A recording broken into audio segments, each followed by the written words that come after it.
यहाँ बहुत लोग होंगे, ध्यान चाहे बैठे हों, कोशिश की हो, चाहे ध्यान ना किया हो, आपने आंखें बंद की होंगी, अंधेरा ही दिखाई देता है।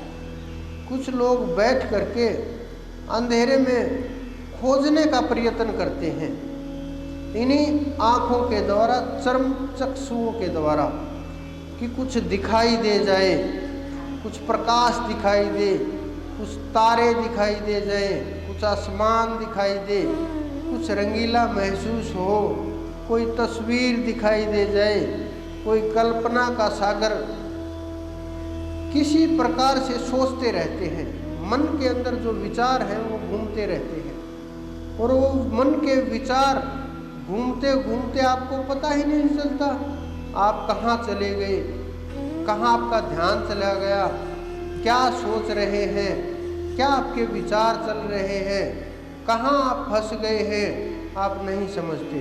बस आप ये सोचते हैं गुरुजी ने बोला है हमें उन अंदर उतरना है, इतना तो सुन लिया, लेकिन रास्ता नहीं पूछा और रास्ता मालूम भी नहीं।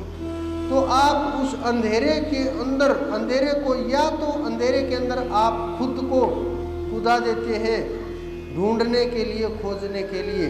और कुछ लोग ऐसे होते हैं जो अंधेरे को अपने अंदर देखने लगते हैं, ये मुझे अंधेरा दिखाई दे रहा है, इसी के अंदर मैं हूँ, ये मेरे अंदर है।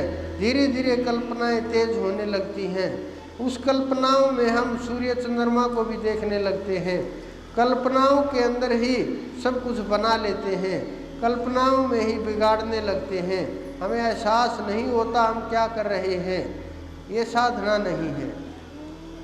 कुछ लोग इसको बहुत बड़ी साधना मानते होंगे कि हाँ मैंने तो ऐसा कर लिया और मैं तो कूद गया अंधेरे के अंदर, मेरा तो अंधेरा हट गया है, अब मुझे प्रकाश दिखाई देने लगा है। ये आपका भ्रम है। ये कोई पीछे से कोई एक आध देवता आ जाए, सामने से आ जाए, आप संतुष्ट हो जाए कि मुझे तो देवताओं के दर्शन होने लगे, मैं बहुत ऊंची स्थिति में हूँ। आप ऊंची स्थिति में नहीं हो, क्योंकि नाम के बिना और परमात्मा के बिना ये रास्ते में बहुत भटकाने वाले आते हैं, आपको भटकाते रहेंगे, इसी मार्ग पर चलाते रहेंगे, कहीं मंजिल तक ना पहुँच जाएं। आपको भ्रम होता रहेगा। जैसे बहुत तेज़ धूप के अंदर आप देखो, नज़र मार करके, जब बहुत तेज़ धूप हो जाए तो दूर सड़क के ऊपर आपको ऐसा अनुभव होने लगता है कि जैसे जल है सड़क के ऊपर, पानी बिखरा पड़ा है। लेकिन जब आप वहाँ से गुजर के जाओगे कुछ नहीं होगा, बिल्कुल भी नहीं होगा।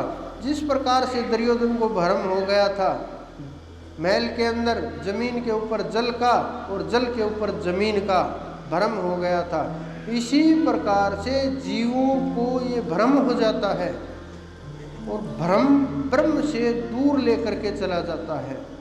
लेकिन जब हम ब्रह्म के नज़दीक जाते हैं ये भ्रम दूर हो जाता है।